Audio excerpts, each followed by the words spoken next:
Yep. yeah, okay. Yeah. And then the other thing, as we look at, so we talked about our calves and our weaning of our calves. Now we're starting to transition our cows. They're coming off of summer grass. There's not a lot of grass left in our pastures. So we don't have a lot of quality left in our grass.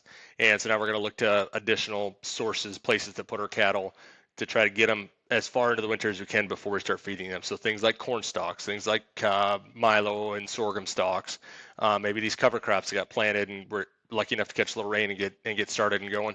We definitely want to have some additional added protein sources in front of these cows. The easiest and most effective way to do that is a protein lick tub.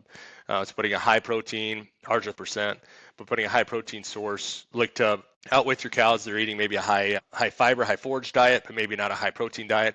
This kind of balances the scales and gives them something to live off of. And like I said, as we get them further and further into winter, before we start feeding them some higher quality alfalfa grass type things, this we feel is kind of a must to get in front of our cattle with protein. After that, then we start transitioning into calving season. So now we're looking way ahead, but we want to get prepared for it. And that's where we start looking at our omega breeder tubs and pellets from FormaFeed. So high levels of vitamins, you got your omega fatty acids. In terms of the pellets, we're going to have some ability for feed breakdown and other things in those. That's something we're kind of looking forward to. We're not into omega breeder season yet, but it's something that's coming down the road as we kind of look ahead into next year's calving season.